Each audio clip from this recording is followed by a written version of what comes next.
কোথায় যাবে এটা? বিরাট বাইরে। ঠিক আছে, এখনই ছাড়বে তো? হ্যাঁ, এখনই ছাড়বো।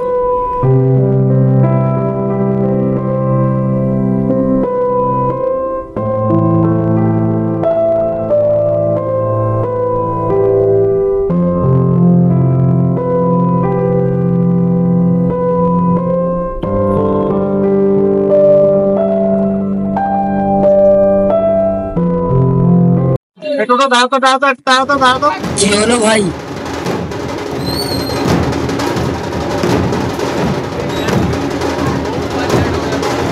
এখানে কি হচ্ছে? এগুলা মহরমে ঢোল বাজছে।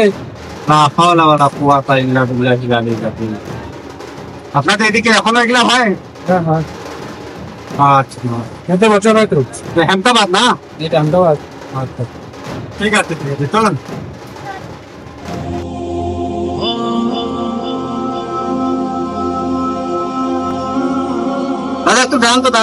দামালে ছেলে মায়ের কোলে আসি। এখানে কি কি হচ্ছে? গান হচ্ছে? গান না, ওটা মুছিয়া বলি। আবার কি জিনিস? এই মহরমের উপলক্ষে হয়। মহরম উপলক্ষে আবার মুছিয়া গায়? আরে এটা কি এখন পর্যন্ত হাদিস কোরআন খুলে দেখেনি? কেন, কি হয়েছে? আফসোসের বিষয়, এই জিনিসগুলা শরীয়তে হারাম রয়েছে। এই জিনিসগুলা করা উচিত না।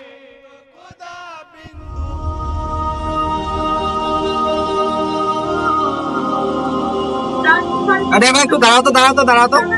এখানে কি হচ্ছে? এটা মারপিট হচ্ছে নাকি?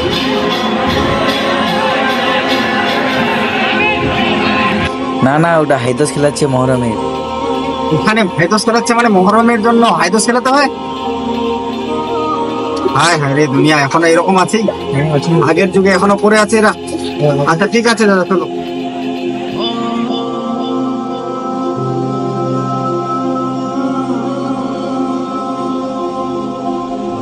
জিজ্ঞাসা আছে কিনা মুয়াজ্জিন সাহেব আমাদের? আসসালামু আলাইকুম। মুয়াজ্জিন সাহেব, ও মুয়াজ্জিন সাহেব, ও মুয়াজ্জিন সাহেব। তোরাতে আবার কে ডাকছে? বিসমিল্লাহ। হ্যাঁ আসি, দাঁড়াও একটু।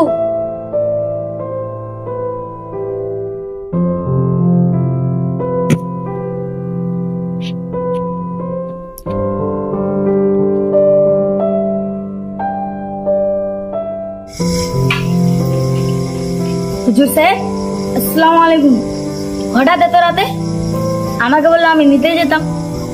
আসো ভিতরে আসো। ওয়ালাইকুম সালাম ওয়া রাহমাতুল্লাহি ওয়া বারাকাতুহু।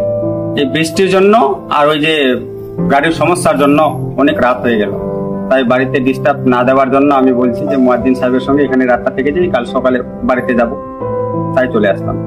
আচ্ছা হুজুর, চলো ভিতরে চলো।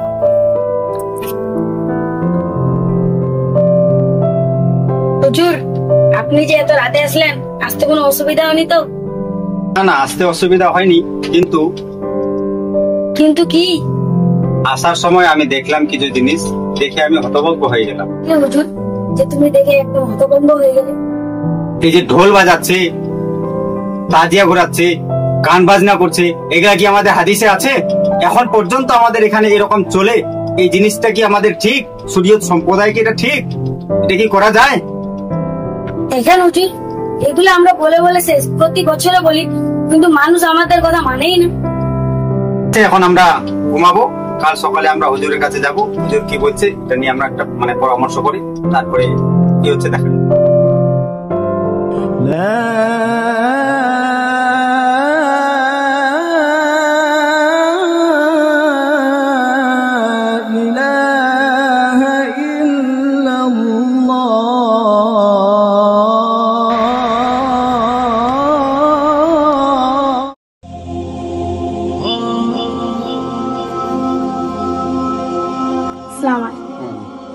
হুজুর, কালকে তো হুজুরের সাথে দেখা করতে চাইছিলেন, দেখা করছেন? হ্যাঁ, দেখা হয়েছিল, আমি দেখা করছিলাম হুজুরের সঙ্গে, আর কথাও হয়েছে। আমি আগামীকালকে জুমার নামাজে সবার সামনে বলবো, খুতবার আগে। ঠিক আছে হুজুর, চলো নামাজ পড়তে। রাজা মিল্লাতে ইসলামিয়া, আসসালামু আলাইকুম ওয়া রাহমাতুল্লাহি ওয়া বারাকাতুহু। রাজা মিল্লাতে ইসলামিয়া,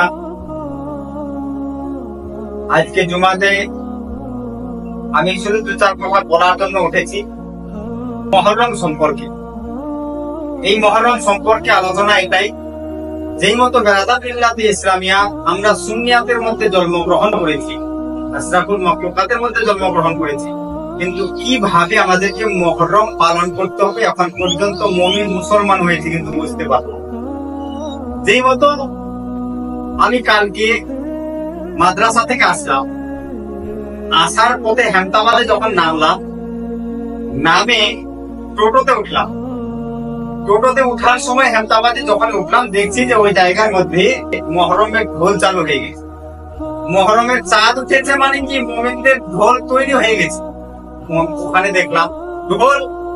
আর আজ কাশিমপুর এসে দেখছি ওখানে তাজিয়া বাজাচ্ছে, বাসে দেখলা বানিয়ে তাজিয়া বাজাচ্ছে। সমাজপুরে যখন আসলাম, সমাজপুর আসে দেখে আমি যখন হেমতাবাদে ঢোল বাজা দেখলাম, তখন ওই জায়গার মধ্যে লা হাওলা তো। তখন যখন কাশিমপুরে আসলাম, সেই জায়গার মধ্যে দেখে আমি নিজেকে নিজে মুমিন মুসলমান বলতে আমাকে ঘৃণা হচ্ছে, মাথা নিচু করে। তারপরে যখন সমাজপুরে আসলাম, সমাজপুরে আসে দেখার পরে দেখলাম যে ওখানে জাররা গাইছে, জাররা মানে মাইকে করে হাসান হুসেনের ঠেক করছে। মধ্যে একজন আছে, ও বলছে মনে হচ্ছে ও মরে যাচ্ছে, ওখানে গুদা পড়ছে আর মরছে। এগুলা কি আমাদের সুন্নিয়াতে ভালো? রাজা মিল্লাতে ইসলামিয়া, আজকে আমাদের সুন্নিয়াতটা এইভাবে ডুবে গেছে। আমাদেরকে যদি বাঁচাতে হয় তাহলে আমাদেরকে ঢোল বাজনা থেকে বিরত থাকতে হবে, কারণ এই জিনিসগুলা হচ্ছে 1 নাম্বার মুহররম সম্পর্কে ঢোল বাজনা করা হারাম হারাম হারাম। এই জিনিসগুলা থেকে আমাদের বিরত কিভাবে থাকতে হবে রাজা মিল্লাতে ইসলামিয়া। তাই আমি হুজুরের কাছে গেছিলাম কালকে, আমি বলা হয়েছিল, যখন আমি হুজুরের কাছে গেলাম, হুজুরকে বললাম এই কথোপকথন হলো আমাদের। হওয়ার পরে আমার এই মসজিদের মুয়াজ্জিন সাহেবকে এসে বললাম, উনি আমাকে আসার সাথে সাথে বললো, হুজুর কি বললো আমাদের পীর সাহেব হুজুর? তখন আমি বললাম যে এখন বলছিলাম আমি জুমার নামাজের খুতবার আগে বলবো, তাই এখানে বলার জন্য উঠলাম আজকে। তো বেরাদার বলছে এটাই যে অনেক দিন থেকে বলছে হুজুর কেউ মানছে না, কেউ মানে কেউ মানে না, কেউ মানছে কেউ মানছে না। কেন? উনি তো একজন আওলাদের রাসূল, উনার কথা মানা আমাদের একান্ত একদম জরুরি, প্রাধান্য দেওয়া দরকার ওনাদের কথায়।